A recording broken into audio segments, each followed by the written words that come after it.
Muibi, Ya. mungkin kita tahu dan sepakat kalau kita dari kecil, kita tuh udah terbiasa sama yang namanya dongeng. Entah dari orang tua, teman-teman, atau bahkan orang-orang di sekitar kita. Kalian tahu juga kan, terlepas dari apapun cerita di dalamnya, dongeng itu tuh sering jadi cara buat ngejauhin kita dari bahaya. Makanya wajar kalau setan tuh sering kali dipakai jadi unsur buat nakut-nakutin dalam ceritanya. Nah, tapi gimana jadinya kalau cerita dongeng yang mungkin niat awalnya tuh buat ngejagain kita, itu tuh justru beneran jadi kenyataan. Dan sosok-sosok setan ini tuh gak cuma cerita, tapi ini tuh nyata.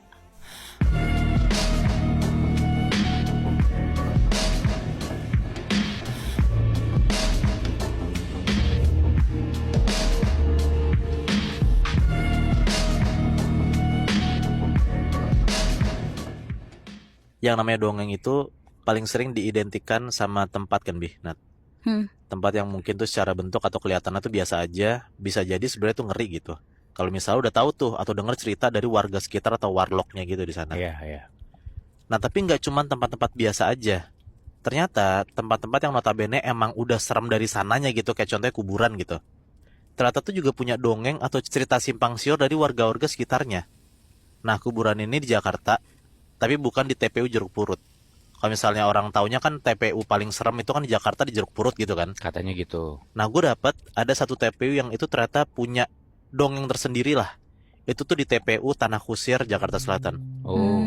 Di sana katanya ada cerita tentang sosok cewek yang sering duduk di antara nisan-nisan dan kayak suka nangis sendiri kayak gitu. Nah, yang ngalamin ini sebut aja namanya Alam. Alam itu tuh supir ambulan di salah satu rumah sakit di Jakarta. Ini bukan kejadian baru. Ini sekitar udah kayak 2 tahunan lalu waktu pas statusnya si Alam ini masih freelance gitu, belum tetap. Jadi waktu itu Alam tuh pertama kali ambil shift malam karena sopir lain tuh mendadak gak bisa masuk kerja. Dan pas banget di hari itu dia diminta buat antar jenazah malam-malam ke TPU Tanah Kusir. Alam gak sendiri. Dia ditemenin sama supir lainnya yang emang udah senior lah, namanya Mas Alif. Mereka berangkat dari rumah duka itu daerah Petogogan. Dan BTW jenazahnya tuh nenek-nenek. Sebenarnya perjalanan itu biasa aja, Bih, Nat, awalnya ya. Tapi pas begitu sampai di area makam itu, di Tanah Kusir itu sekitar jam 10 malaman, suasana itu langsung beda. Jadi kayak sunyi banget. Terus udara itu beneran jadi kayak lebih dingin dari biasanya. Dan untuk beberapa saat tuh Alam pun juga kayak nunggu di sana karena si petugas makamnya nggak datang-datang tuh. Jadi Alam tuh berdua doang tuh sama temennya, sama si Mas Alif ini di kuburan itu.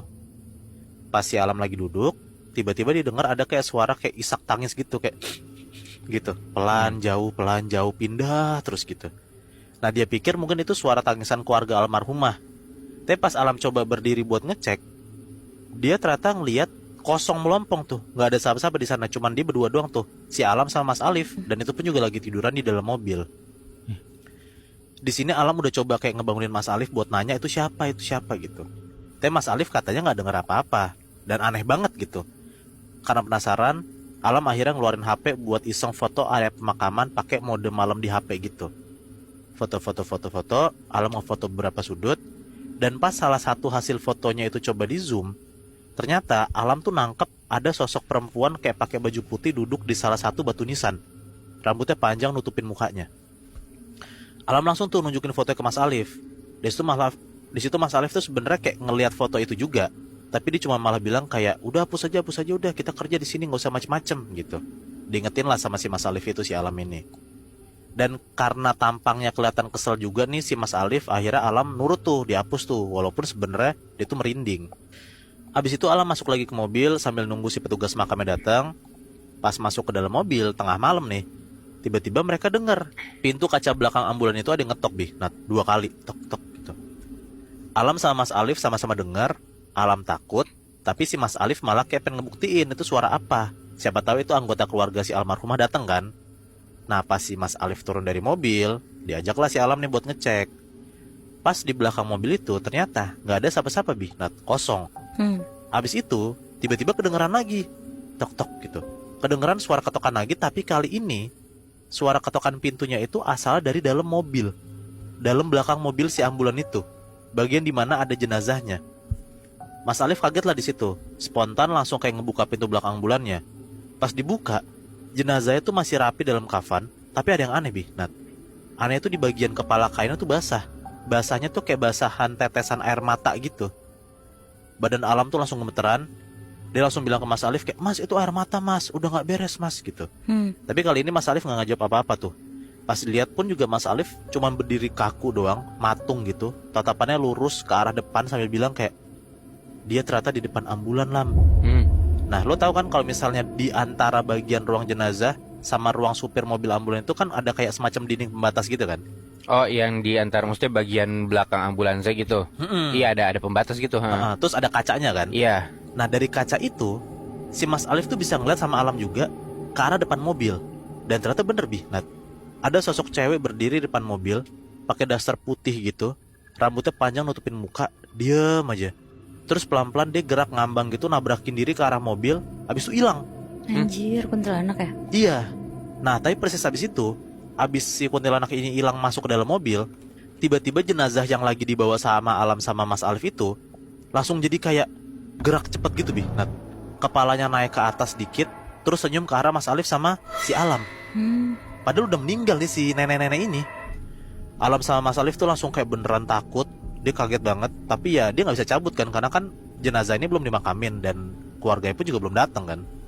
Akhirnya mau gak mau, Mas Alif tuh langsung ngebanting pintu belakang ambulannya, terus ngajak Alam buat ke depan TPU aja gitu. Jadi kayak sembari nunggu tukang gali kubur itu di depan TPU aja lah. Dia gak mau tuh di dalam TPU-nya. Gak selang lama, sekitar jam 11-an malam, akhirnya petugas gali kubur tuh datang. Namanya kita sebut aja Mas Slamet sama kedua temennya. Pas datang, Mas Slamet ini kelihatan kayak kaget banget karena ngeliat Alam sama Mas Alif kok nunggu di depan gitu, bukannya di dalam mobil. Mas Slamet disitu ngomong, "Abang-abang kok di sini bang, bukannya posisi makamnya di belakang ya?" Ditanya kayak gitu, dia aja nih si Mas Alif sama si Alam ini. Disambut lagi nih sama si Mas Slamet, "Apa abang-abang jangan-jangan dengar suara tangisan bang?" gitu. Nah, Alam ngangguk tuh di situ. Udah lah, habis itu Alam sama Mas Alif ditemenin sama Mas Slamet dan dua temennya masuk ke dalam pemakaman. Tapi sembari perjalanan, Mas Slamet nih cerita kalau ternyata area barat TPU Tanah Kusir itu emang ada ibu-ibu yang bunuh diri karena anaknya meninggal tapi nggak dikasih makam di sana. Ibu ini stres berat, terus akhirnya ditemuin meninggal di sana, terus ya apa boleh buat, dimakamin lah di pojok barat makam itu. Nah, sejak saat itu katanya jadi sering ada suara tangisan cewek. Terus penampakan perempuan itu pun yang duduk di atas nisan tuh juga kayaknya ya, itu si ibu-ibu yang bunuh diri itu. Si ibu-ibu yang bunuh diri itu yang jadi kuntilanak itu, kadang tuh emang suka nyambut jenazah baru gitu loh. Jadi makanya suka nongol kalau ada jenazah yang baru dianterin ke TPU Tanah Kusir. Dan karena udah mulai rame nih, udah ada Alam, ada Mas Alif sama si tukang gali kubur itu, mereka udah gak takut-takut banget lah. Proses pemakaman pun juga berjalan semestinya. Jenazah diturunin perlahan, doa singkat dibacain. Semua kerasa tenang tuh, gak ada suara tangisan segala macam. Udah kayak gak horor lah. Tapi pas banget tanah tuh baru mulai ditimbun, tiba-tiba tuh kayak kecium bau amis kayak besi karatan gitu Bi, Nat. Terus tanah di sisi barat makam itu tiba-tiba kayak kok jadi kayak lebih basah dari sebelumnya. Mas Slamet ngomong, "Kok tanahnya kayak naik ya?" gitu. Nah, mereka pikir itu tuh cuma kayak tekstur tanah yang lunak gitu. Tapi ternyata beda Bi, Nat. Tanah makin ditimbun tuh jadi makin ngegelembung. Terus dari dalam liang kubur pun kedengeran kayak ada suara brak brak brak brak brak brak gitu. Kayak suara dobrakan kayu penutup atau peti jenazah gitulah. Nah, padahal jenazahnya itu pakai kain kafan, bukan pakai peti. Mas Slamet tuh langsung mundur dari atas liang kubur. Kedua tukang gali kubur pun juga langsung kayak ikutan kabur sambil kayak teriak-teriak Allahu Akbar gitu ya, karena kan panik kan. Orang kata Alam Bi, Nat, dari arah belakang nisan makam ini, tempat yang seharusnya kosong, tiba-tiba tuh udah kayak berdiri sosok cewek. Pakaiannya kayak basah banget, rambutnya kayak nempel ke muka, terus mukanya tuh udah hancur gitu. Terus matanya merah paket banget Bi, Nat. Mulutnya kebuka lebar sambil kayak kedengeran suara lirih tangisan. Dan si sosok cewek ini kayak mandangin mereka semua gitu. Dan dia bilang nih, si sosok cewek ini, "Jangan dikubur di sini, bukan dia yang aku tunggu." Nah, udah tuh di situ pecah lah malam itu. Lo bayangin aja kan gimana seremnya gitu.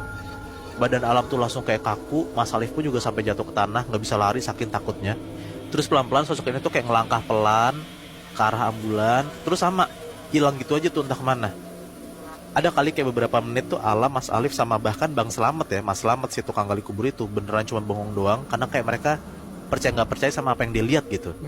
Tapi ya tetap aja proses pemakaman pun juga tetap harus diselesaikan kan. Mereka akhirnya buru-buru nyelesain proses pemakamannya tanpa bacaan penutup, tanpa doa akhir, yang penting udah mayatnya tuh udah dikubur dan cabutlah langsung buru-buru dari TPU itu gitu. Proses pemakaman beres, di perjalanan pulang, suasana di mobil tuh beneran jadi kayak diem banget, Bi. Nat. Bahkan baru juga beberapa meter ninggalin TPU Tanah Kusir, AC mobilnya si Alam sama Mas Alif itu tiba-tiba kayak mati sendiri. Padahal sebelumnya normal-normal aja. Terus kaca belakang mobil ambulan tuh jadi kayak berembun. Pelan-pelan kayak muncul coretan jari samar gitu. Bukan tulisan, tapi ini kayak gambar lingkaran dengan satu titik hitam di tengahnya gitu. Jujur sebenarnya Alam tuh nggak ngerti. Pas ditanya sama Mas Alif pun juga, Mas Alif tuh nggak jawab apa-apa, Bi. Nat. Dia cuma nginjek gas saya lebih kencang biar lebih cabut dari si TPU Tanah Kusir itu. Tapi yang jelas, Alam sama Mas Alif tuh sadar lah kalau ternyata di TPU Tanah Kusir beneran ada dongeng yang katanya orang-orang ada sosok cewek kan. Dan ternyata mereka berdua beneran ketemu sama si dongeng itu. Anjir, mana gue lumayan sering lagi ngelewatin si TPU Tanah Kusir ini. Tapi gue jujur baru pertama kali sih ngedenger dongeng ini. Yang di area barat itu ada orang bunuh diri dan ada sosok cewek itu. Iya. Gue masih bingung kenapa sampai dikuburin pun si nenek-nenek ini gak ada yang nyamperin keluarga satu pun gitu. Kasian banget sih ya. Iya. Dan gue juga masih penasaran tuh, maksud dari si kuntilanak ini ngomong bukan dia aku tunggu tuh siapa ya anjir? Iya, berarti kan ada sesuatu kan. Apa mungkin anaknya kali, Bi? Kan anaknya hilang tak kemana kan? Oh, Mungkin ya, menurut bisa gue mungkin dia jadi itu. sih.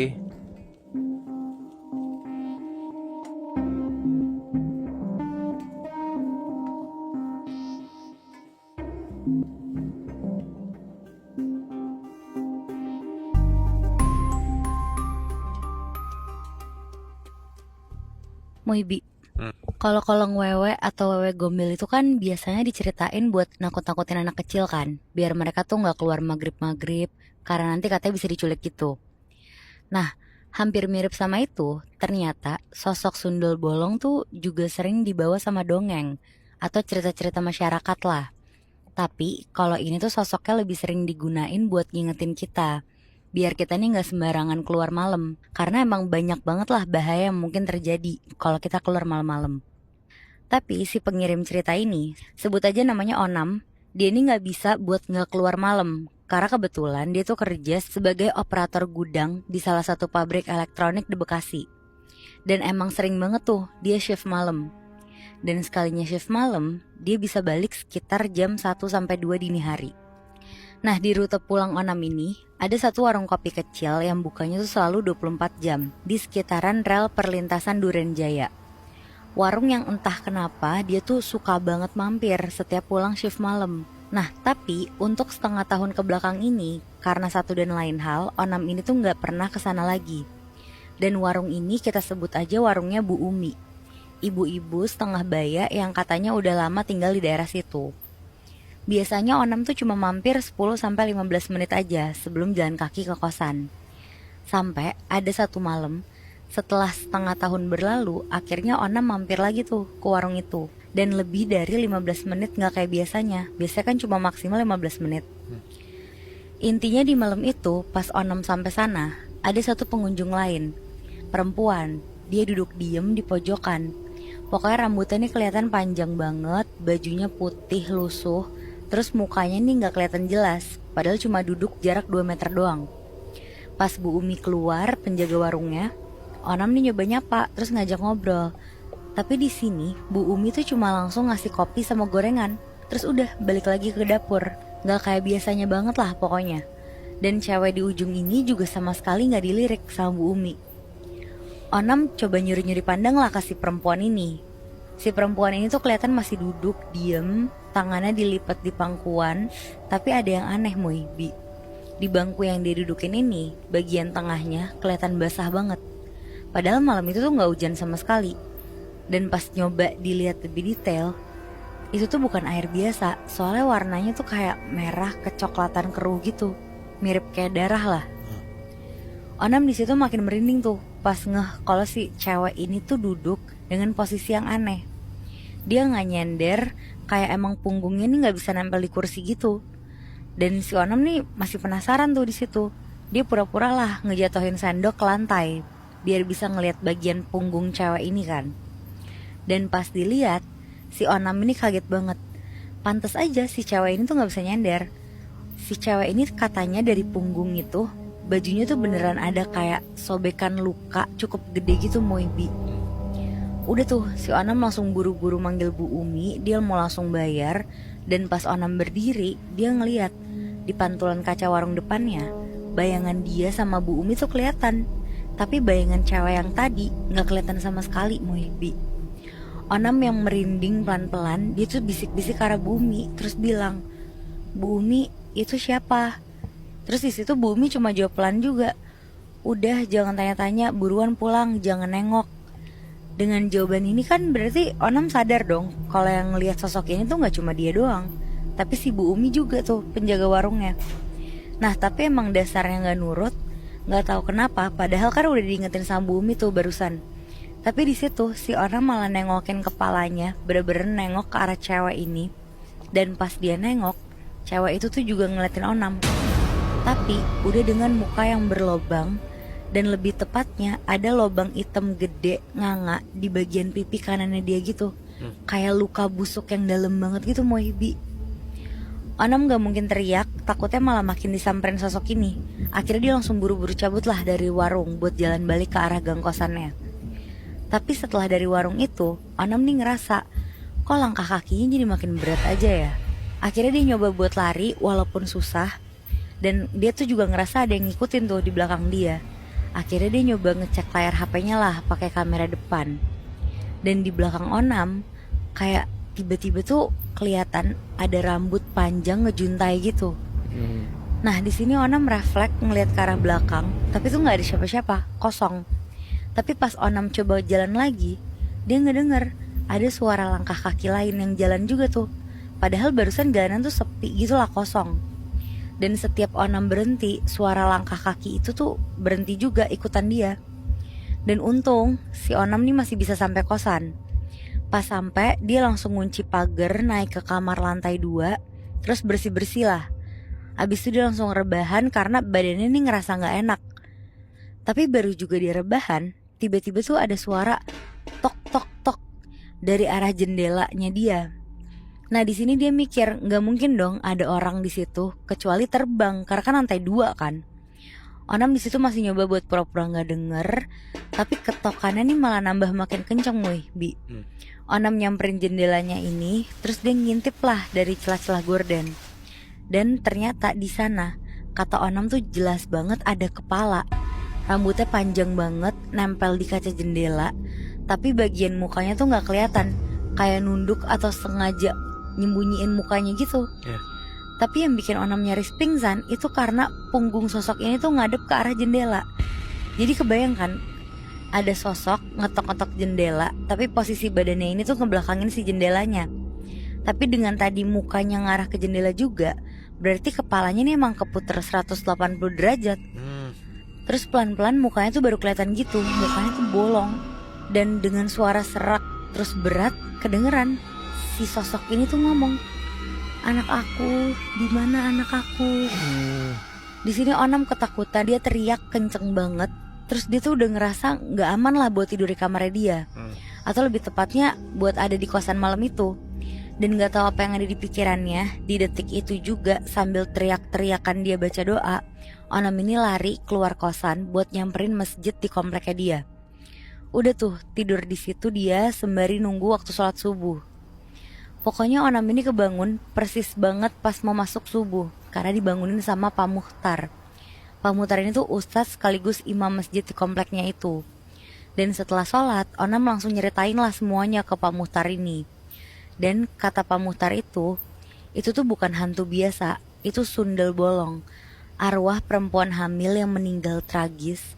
Terus belum selesai lah urusannya di dunia. Katanya sosok ini tuh emang suka ngikutin laki-laki muda yang lewat di tempat dia dulu dibuang.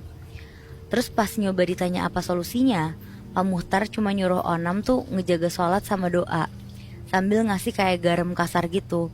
Katanya disuruh ditebar lah di sudut-sudut kamarnya dia. Onam di situ nurut aja tuh. Malamnya si Onam ini ngelakuin semua saran yang udah dikasih sama Pak Muhtar. Onam sholat malam, dia doa, abis itu garam tuh ditebar lah ke beberapa sudut. Dan bener aja Muhibi, malam itu bener-bener sunyi banget rasanya. Gak ada ketakutan sama sekali lah di dirinya si Onam. Tapi katanya di malam itu dia malah jadi mimpi lagi duduk di warung kopi yang sama kayak kemarin. Di situ ada Bu Umi, ada sosok cewek ini, dan kata Onam, punggung cewek ini tuh beneran bolong. Banyak ulet-ulet keluar dari lubangnya gitu. Dan masih sama, sosok ini masih nyari keberadaan anaknya. Di situ Onam langsung kebangun lah dari tidurnya dia. Tapi pas kebangun, kamarnya si Onam ini tuh ngerasa aneh banget. Barang-barang tuh udah berantakan semua. Bahkan garam yang ditebar tadi tuh udah berserakan kayak emang sengaja ditendang gitu. Tapi Onam di sini masih nggak bisa gerak lah, atau bahkan berdiri dari tidurnya dia, kayak semacam ketindihan gitu. Dan pantas aja nggak bisa gerak. Pas Onam ngeliat ke arah cermin di lemari, jelas banget kalau dari bayangan itu sosok Onam nih masih dalam kondisi tidur. Tapi di atas badannya dia udah ada sosok cewek itu dalam kondisi duduk. Jadi cewek ini tuh ngedudukin si Onam sambil nunduk, rambutnya nutupin muka, dan darah netes dari punggungnya dia yang bolong. Wow. Di sini Onam berusaha buat baca-baca ayat kursi lah sekencang mungkin. Dan untungnya abis dari situ lampu kamar tuh langsung nyala sendiri, angin tuh langsung nabrak jendela, terus bayangan sosok ini tuh hilang. Di situ Onam langsung bisa gerak lagi. Dan singkat cerita, intinya besokannya si Onam ini nekat lah buat nyamperin warung Bu Umi itu. Dan pas disamper, warungnya ada. Bangunnya tuh udah kayak ditutup papan setengah badan. Terus Onam ngeliat itu kaget kan, dia lemes. Dia tuh baru sadar sama satu hal. Alasan kenapa dia udah lama gak mampir ke situ tuh karena sempet ada desas-desus kalau si warung kopinya ini tuh emang tutup, tapi gak tahu alasannya kenapa. Sampai ada warga sekitar warung yang cerita ke Onam kalau ternyata warung ini tuh dulu dijaga sama Bu Umi. Betul tuh. Tapi dia gak pernah jualan malam-malam lagi. Karena ada satu malam anak perempuannya ini tuh ditemuin meninggal setelah diperkosa. Dan Bu Umi nemuin dalam kondisi punggungnya tuh udah ada luka sobek gede banget gitu Moibi. Dan sejak kejadian itu Bu Umi tuh jadi depresi dan meninggal. Sambil masih merinding, pelan-pelan Onam nanya balik lah ke orang ini. Tapi masih ada yang suka duduk di situ kan Pak malam-malam? Terus dijawab, kadang sih ada orang yang lagi lewat terus tiba-tiba duduk sendiri di dalam warung ini. Biasanya sih karena disuguhin kopi dan gorengan sama sosok Bu Umi ini. Wah anjir, jadi baik yang jualan maupun yang datang itu sama-sama sosok bisa dibilang ya? Iya benar-benar. Dan kadang juga ada yang kejebak aja gitu datang padahal manusia. Cuman walaupun kadang-kadang kata si orang yang di sekitaran warung itu ada yang duduk di warung itu, tapi sempat satu malam duduknya di atasnya si Onam ini sih ya. Gue kebayang tuh kalau misalnya perjalanan ke kosan gue atau ke rumah gue tuh ada spot yang emang angker gitu. Gue jadi Onam sih takut sih.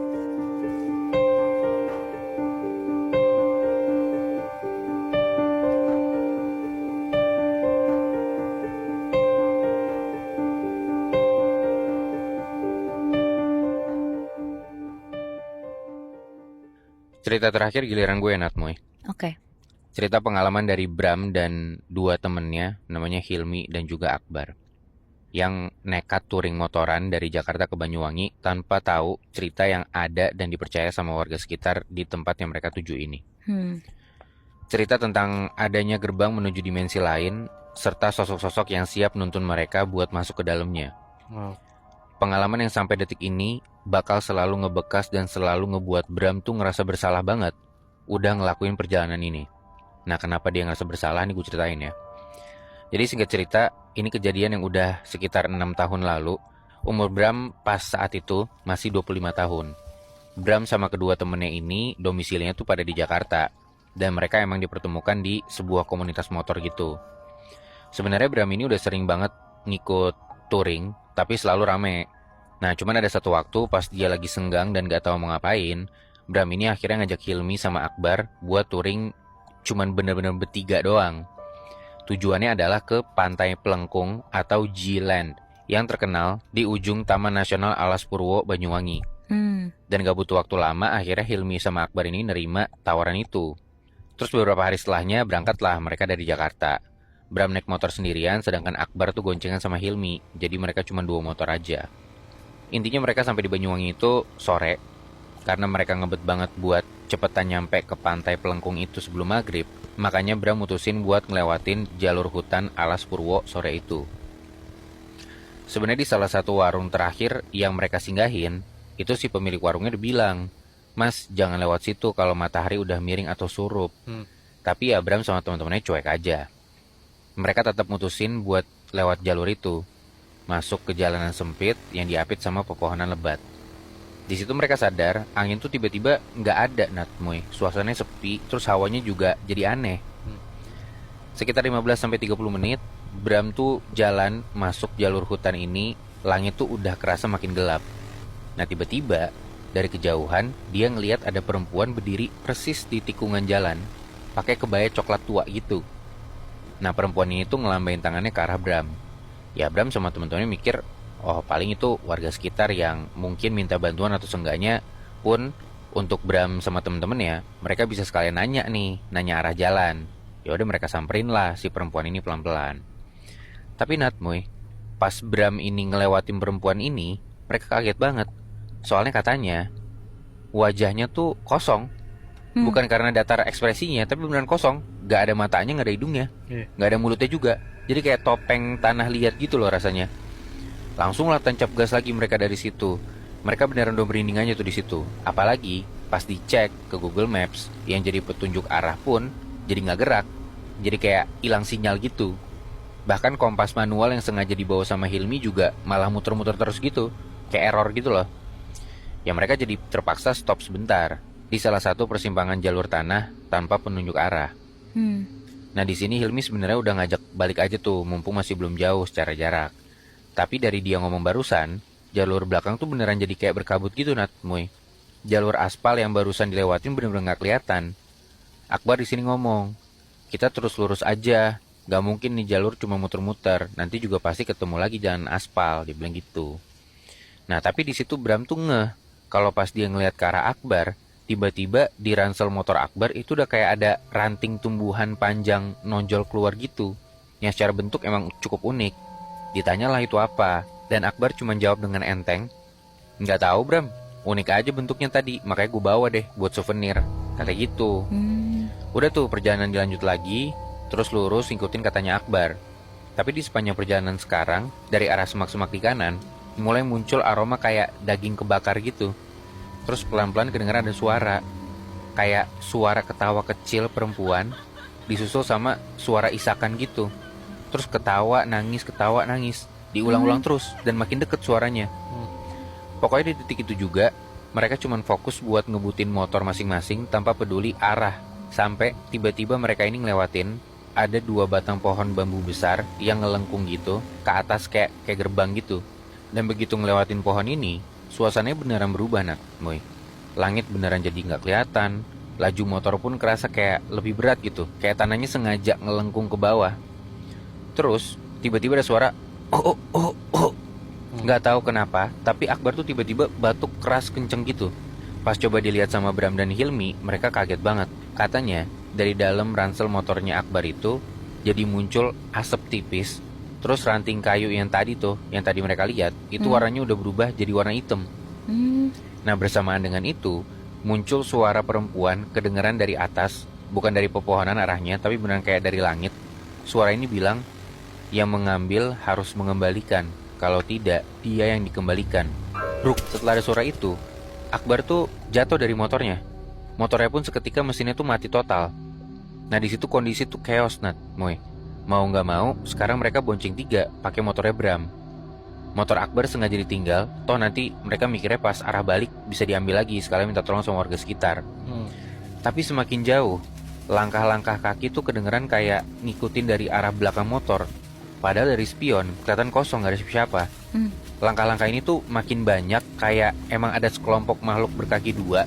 Tapi suaranya tuh gak kayak suara manusia. Beberapa pohon tua tuh jadi kayak getar sendiri. Terus sesekali ada bayangan hitam gede ngelintas cepet dari pohon ke pohon. Akbar cuma bisa nangis tuh sembari bonceng. Dia jadi terus nunjuk ke batang-batang pohon sekitar itu sambil bilang kalau di sana tuh ada wajah muncul dari serat kayu. Mulutnya kebuka, nganga, dan selalu ngeluarin suara berat dengan kalimat yang sama kayak yang sebelumnya. Kalimat yang seolah-olah minta ada yang dibalikin sama mereka. Dan pas jalanan kelihatan abis, cuma sisa semak-semak di depan, Bram tuh nekat buat ngebelah semak-semak ini. Tapi baru juga ngelewatin semak-semak, bruk, Sekarang giliran motornya Bram yang jatuh. Karena persis di depan mereka itu keluar sosok tinggi, besar, badannya tuh kayak kayu angus, tapi hidup. Matanya merah membara gitu. Sosok ini tuh beneran kayak sengaja nutup jalan Bram. Mereka jatuh di situ, mesin motornya pun gantian mati juga. Ketakutan makin memuncak lah di situ. Bram sama Hilmi cuma bisa baca doa doang pelan-pelan, sedangkan Akbar tuh masih nangis aja. Tapi nggak lama dari situ, dari arah kejauhan, kelihatan jelas banget muncul ada kayak anak kecil gitu keluar dari balik akar pohon. Wajahnya tuh bersih, tapi anehnya, matanya tuh terlalu tua untuk badan sekecil itu. Dengan suara ramah, anak ini cuma bilang, "Kalau kamu mau pulang, ikutin aku." Bram sama Hilmi sih ada rasa percaya sama sosok anak kecil ini, makanya mereka nurut aja tuh. Mereka lari kabur ke arah yang ditunjuk ngelewatin jalur sempit yang kebuat dari akar dan batu-batu kecil. Dan bener aja Nat, Moy, dari jauh kelihatan kayak ada jalanan aspal. Tapi beberapa meter sebelum sampai tujuan, anak kecil ini balik badan dan ngomong gini, "Yang bawa ranting itu sudah milik tanah ini," kata gitu. Kaget dong Bram sama Hilmi, karena dia ngeh yang dimaksud sama anak ini ya pasti si Akbar. Karena Akbar ngambil si ranting-ranting unik itu kan. Mereka langsung noleh ke belakang, ke arah Akbar yang posisinya emang paling belakang. Dan pasti tengok, Akbar beneran udah gak ada Nat, Moy. Wah. Cuman ada jejak kakinya si Akbar yang perlahan-lahan tuh hilang di telan kabut gitu. Dan pas coba dilihat lebih detail lagi ke segala penjuru, kelihatan jauh dari arah semak-semak belakang, Akbar tuh udah berdiri sana. Raut wajahnya tuh masih nangis, tapi badannya kayak udah setengah tertanam gitu. Bram sama Hilmi sebenarnya udah mau buru-buru nyamperin Akbar, meskipun jaraknya cukup ketinggalan jauh. Tapi baru juga mau jalan, tiba-tiba dari balik pohon, perempuan berkebaya tuh muncul lagi. Dan kali ini ada wajahnya, matanya tuh kosong, dan dari punggung tuh tumbuh ranting dan lumut gitu.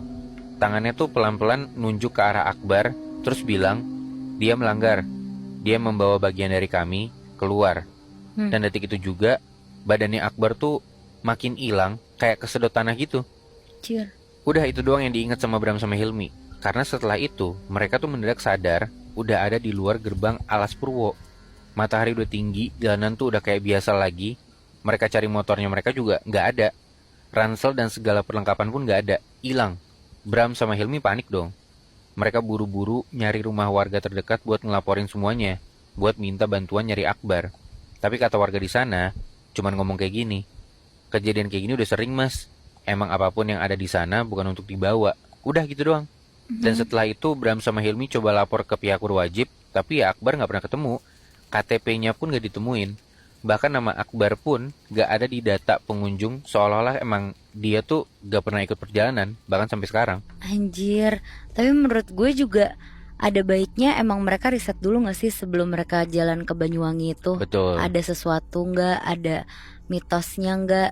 Terus juga si Akbar sembarangan juga ya, ngambil-ngambil ranting sembarangan. Perjalanan darat si Jawa itu tuh terutama Banyuwangi, terus Alas Roban gitu, itu kan udah terkenal angker ya. Naik mobil aja serem, ini lagi kan touring naik motor kan. Iya, bertiga Gila, doang lagi anjir. sepi. Asli. Dan gue jadi kepikiran sih Moy, gara-gara lo bilang Alas Roban ataupun jalan-jalan Jawa tuh emang angker ya. Kira-kira lo nih yang dengerin, lo pernah ngelewatin jalanan itu dan punya kisah mistis sana gak?